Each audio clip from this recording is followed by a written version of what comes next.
जय हिंद साथियों, स्वागत है आप लोगों का आपके परिवार टेस्ट योद्धा पर। टेस्ट योद्धा एक ऐसा चैनल है जहां आप लोगों को हर एक गवर्नमेंट एग्जाम की तैयारी कराई जाती है। आप SSC, bank, NDA, CDS, air force, navy, police, किसी भी गवर्नमेंट एग्जाम की तैयारी कर रहे हो, आप लोग टेस्ट योद्धा परिवार से जुड़ जाइए। साथियों, मैं एक वोकेबलरी की सीरीज पर काम कर रहा हूं जिसमें आप लोगों को 10 मिनट की एक वीडियो दी जाती है।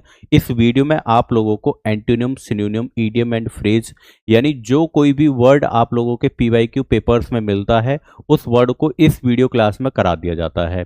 तो आप लोग वीडियो को लास्ट तक देखिएगा और वीडियो के अंत में एक रैपिड रिवीजन है जिसमें हर एक वर्ड की ट्रिक बताई गई है और उस ट्रिक से आप लोग उस वर्ड को एक लॉन्ग टर्म के लिए याद रख सकते हो।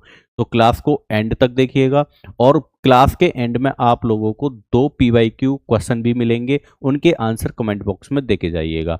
आइए क्लास को स्टार्ट करते हैं। आज की क्लास का पहला वर्ड आप लोगों के सामने है barking up the wrong tree. Barking up the wrong tree का मतलब क्या होता है साथियों? इसका मतलब होता है गलत व्यक्ति या जगह पर दोष लगा देना। कई बार ऐसा होता है कि दोषी कोई और है, ठहरा किसी और को दिया जाता है, यानी गलती किसी ने की है लेकिन सजा किसी और को मिली। ऐसा जज के द्वारा काफी बार होता है, सजा कोई और काटता है, गलती किसी और ने की होती है।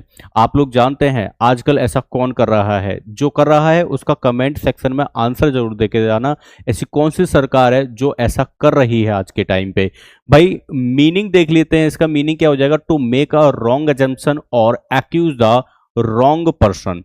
एग्जाम्पल क्या हो जाएगा? If you think I leaked the paper you are barking up the wrong tree. इसका एग्जाम्पल भी मैंने दे दिया है, बस आप लोगों को उस गवर्नमेंट का नाम कमेंट में लिखना है कि वो कौन सी गवर्नमेंट है जो ये काम कर रही है। आइए अगला वर्ड देखते हैं। अगला वर्ड क्या है अपने पास? बीट अराउंड द बस। इसका मतलब होता है सीधे मुद्दे पर ना आना। ऐसा भी कौन सी गवर्नमेंट कर रही है ये भी आप लोग कमेंट में बताना कि बीट अराउंड द बस यानी दाएं बाएं की इधर उधर की बहुत सारी बातें हो रही हैं लेकिन मुद्दे पर नहीं आ रही है। ऐसी कौन सी सरकार है? और मीनिंग आप लोग देख सकते हैं, to avoid saying something directly, यानी डायरेक्टली ना कहकर इधर उधर घुमाना।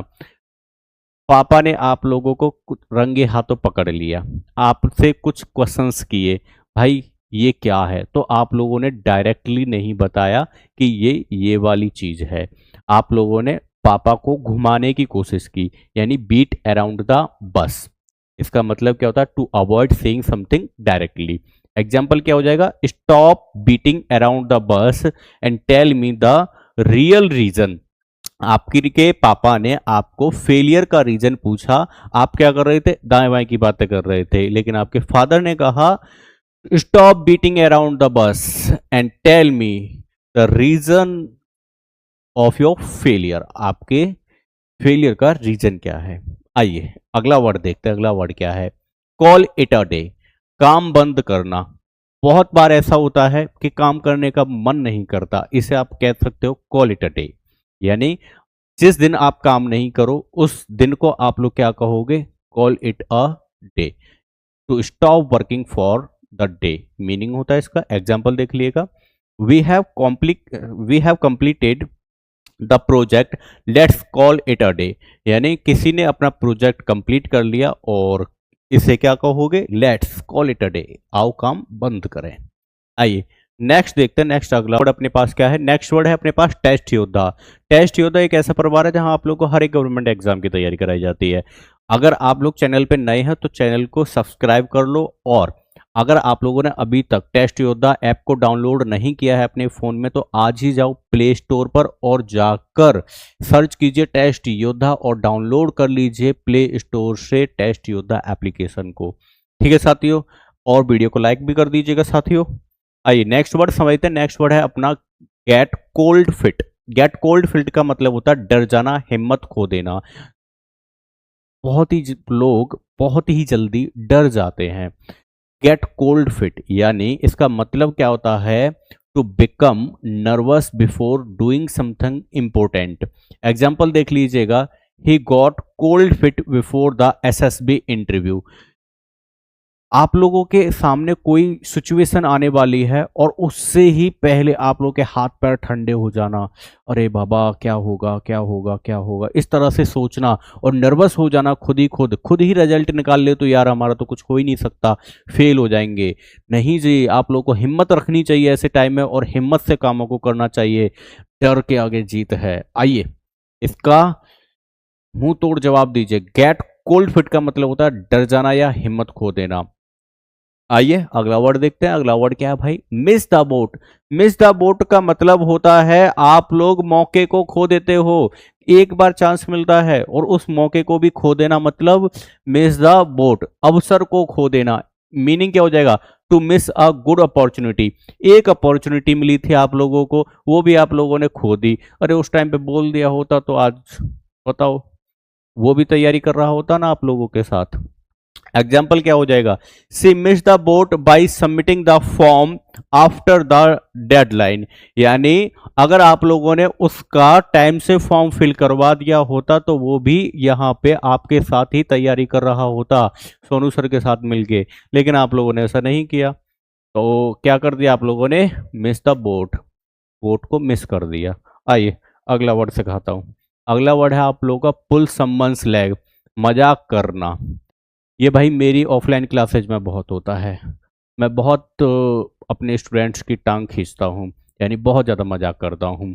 जब आप लोग अपने फ्रेंडों का मजाक उड़ाते हो या मजाक करते हो उनके साथ और उनकी हंसी उड़ाते हो, तो इसे क्या कहा जाता है इंग्लिश में? पुल समवन्स लेग। इंग्लिश में, हिंदी में क्या कहोगे इसे? मजाक करना। मीनिंग क्या हो जाएगा? टू जोक और टीज समवन, किसी को मजाक के तौर पर छेड़ना। एग्जाम्पल देख लो। Don't take him seriously, he is just pulling your leg.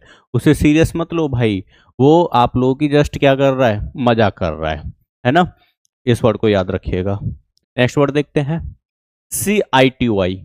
C eye to आई यानी जब आंखों में आंखें डाल के बात हो, जब आंखों में आंखें डाल के चीजें हों, तो आप लोग समझ जाइएगा इसका मतलब हाँ है। आंखों में आंखें डाल के बात हो तो इसका मतलब क्या है?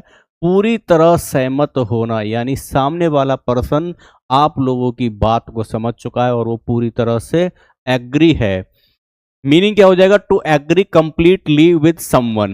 एग्जांपल देख लो। The captain and the coach see eye to eye on must decision, on most decision, sorry.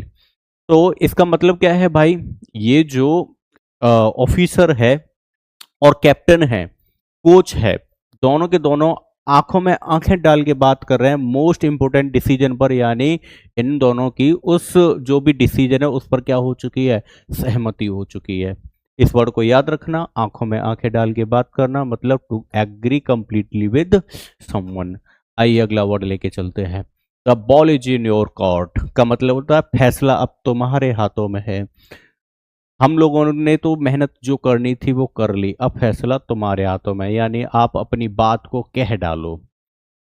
डर के मर के कैसे भी आप अपनी बात को कह डालो, सामने वाले के हाथों में दे दो, भैया लो अब तलवार तुम्हारे हाथों में, चाहे हमारा धड़ काटो या हमारे सामने झुक जाओ। तो ये भाई इस चीज को ऐसे रखना याद। मीनिंग इसका क्या हो जाएगा? It is your turn to take action और मेक अ डिसीजन। ये अब तुम्हारे हाथों में है कि आपको क्या टर्न आपके हाथों में है। टेक एक्शन और मेक डिसीजन, एक्शन लेना और डिसीजन लेना अब तुम्हारे हाथों में। एग्जाम्पल क्या हो जाएगा? I have explained everything, now the ball is in your court. भाई मेरे प्रति, मेरे दिल में जो तुम्हारे प्रति चीजें थी वो मैंने एक्सप्लेन कर दी, अब तुम्हारे हाथों में है तुम्हें क्या करना है। वीडियो को लाइक करना है या वीडियो को डिसलाइक करना है, कमेंट करना है या डिसकमेंट करना है, सब्सक्राइब करना है या डिससब्सक्राइब करना है, यानी अनसब्सक्राइब करना है। ये अब सब तुम्हारे हाथों में। Ball is in your court, तो फैसला तुम्हारे हाथों में। इंग्लिश में इसे कहते हैं it is your turn to take action और मेक अ डिसीजन। साथियों अगला वर्ड है अपने पास वाप वंस हेड का मतलब होता है किसी कठिन चीज को समझना। मीनिंग देख लेंगे इसका। टू अंडरस्टैंड समथिंग कॉम्प्लिकेटेड, मतलब कोई उलझी हुई चीज को समझ जाना क्या कहलाता है? वाप वंस हेड अराउंड। ठीक है जी। एग्जाम्पल देख लीजिए। It took me a week to wrap my head around the new strategy, यानी इन भाई साहब की खोपड़ी खराब हो गई उसे समझने में। जो नई स्ट्रेटजी आई थी, खोपड़ी खराब हो गई। अभी भाई आप लोगों ने खुद ही देखा होगा, जनगणना वाले लोग घूम रहे थे गांव गांव जाके, शहर शहर जाके, घर घर जाके, तो घर घर में उन्होंने रूम तक गिन लिए, रूम कितने हैं, फ्लोर आपका कच्चा है या पक्का है, घर में वाहन कितने हैं, टीवी है या नहीं, बल्ब कितने हैं, पंखे कितने हैं, मतलब एसी फ्रिज सारा पूछ के ले गए। जनगणना कर रहे हो कि यार हमारी शादी की तैयारी कर रहे हो, पता ही नहीं चला था ये क्या हुआ था। तो ऐसी सिचुएशन में ये हम लोगों के लिए हो गया था कि भाई तू कर क्या रहा है। आइए जी, क्राई ओवर स्पिल्ड मिल्क, यानी बीती बात पर पछताना। अब पछताते हो तो कहा जब चिड़िया चुग गई खेत। भाई जिस बच्चे ने ये वीडियो की क्लास नहीं देखी होगी, वोकैबलरी जो हम लोग पढ़ रहे हैं, और ये वो एग्जाम के बाद देखे और सोचे कि यार ये मैं एग्जाम से पहले देख लेता तो मेरे एग्जाम में क्वेश्चन सही नहीं हो जाते और मेरा नंबर नहीं आ जाता, बहुत अच्छा होता। तो अब वो पछता रहा है बच्चा।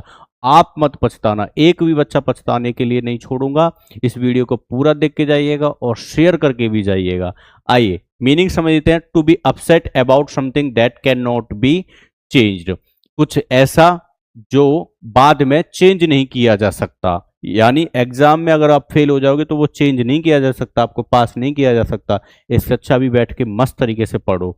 एग्जाम्पल क्या हो जाएगा, there is no use crying over spilt milk after the exam is over. Exam over होने के बाद जब बच्चे बातें करते हैं, यार मेरा ये क्वेश्चन रह गया, यार ये मेरे से आ रहा था लेकिन मैं कर नहीं पाया, मेरी नोट्स में लिखा हुआ था मैंने रिवाइज नहीं कर पाया, तो वो चीज मत आने देना अपने अंदर। आइए भाई इसका रैपिड रिवीजन देख देते हैं। रैपिड रिवीजन आप लोग इससे हर एक वर्ड को इमेज के द्वारा याद कर पाओगे। देखो बार्किंग अप द ट्री, यहाँ पे देख रहे हैं कि यहाँ पर ये भाई साहब बार्क कर रहे हैं एक गलत ट्री पे, ये वाला नहीं है। इधर देखेंगे बीट अराउंड द बस, ये भाई साहब इधर इधर हाथ पैर मार रहे हैं, पेड़ के बीच में छुप कर बैठे हैं, जो मेन चीज है उसे नहीं बता रहे हैं। इधर देखेंगे call it a day, day done for today, यानी आज का काम हो गया, अब कल देखेंगे, काम को बंद कर देना, स्टॉप वर्किंग। इधर देखेंगे गेट कोल्ड फिट, ये भाई साहब ठिठुर रहे हैं, इन्हें सर्दी लग रही है बहुत तेज। फिट कोल्ड कंफर्ट, यानी डर लग रहा है, ये इस तरीके से यानी डर के बैठ जाना। सर्दियों में भी तो आप लोग ऐसे ही बैठते हो। Miss the boat, miss the boat का मतलब बोट यहाँ पे आप लोग देख पा रहे हो, एक बोट है पानी के अंदर और कोई पर्सन यहाँ पे खड़ा हुआ है, और जब बोट जा चुकी है तो उसने अपॉर्चुनिटी को भी क्या कर दिया, खो दिया। इधर देखेंगे पुल समन्स लेग, यहाँ एक दोस्त हंसता हुआ दिखाई दे रहा होगा, इसकी टांग को खींच रहा है, याद रखिएगा इस वर्ड को। CI2I, देखो दोनों भाई साहब रामचंद्र और प्रेमचंद दोनों के दोनों आंखों में आंखें डाल के देख रहे हैं, और कुछ उल्टा सीधा मत करना भाई। The ball is in your court, ये बॉल आप लोगों के हाथों में है, देख लीजिए फैसला, यहाँ पे दिखाई दे रहा है, ये कोर्ट होता है और ये बॉल रही। वार वंस अराउंड, यहाँ पर ऐसा कुछ जो समझ नहीं आ रहा हो, चकरा चुकी हो बुद्धि पूरी तरीके से।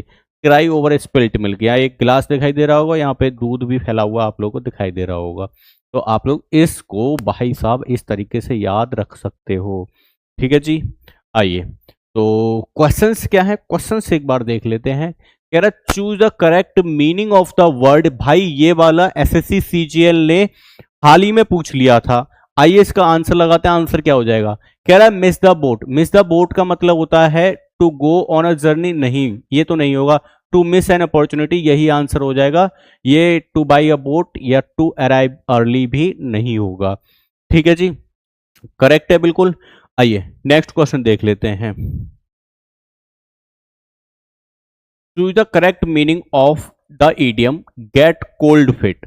गेट कोल्ड फिट का ईडियम पूछा है आप लोगों से। इस क्वेश्चन को वही बच्चा कर पाएगा जिसने ईडियम एंड फ्रेज पर बहुत ज्यादा अच्छी कमांड बना रखी होगी। आइए इसके ऑप्शंस देखते हैं क्या दे रखा है। टू फील कोल्ड, नहीं जी ये तो आंसर नहीं होगा। To have pain in the feet, नहीं भाई साहब ये भी नहीं होगा। टू बिकम नर्वस और लॉस करेज, भाई साहब यही आंसर हो जाएगा। टू रन वेरी फास्ट, ये भी नहीं होगा। तो गेट कोल्ड फिट का मतलब क्या होता है, टू बिकम नर्वस और लॉस करेज, यानी नर्वस हो जाना और साहस को खो देना। क्या क्या तो इस क्वेश्चन का आंसर आप लोगों ने बहुत ही अच्छी तरीके से दिया और देखा। साथियों, अगर आप लोगों ने इस बैच को अभी तक ज्वाइन नहीं किया है, जाइए टेस्ट योद्धा एप्लीकेशन को डाउनलोड कर लीजिए और इस बैच से जुड़ जाइए। ये कंप्लीट बैच होगा। चलिए, वीडियो को लाइक कर दीजिएगा, वीडियो और शेयर भी कर दीजिएगा। Thank you. मिलते हैं नेक्स्ट क्लास में।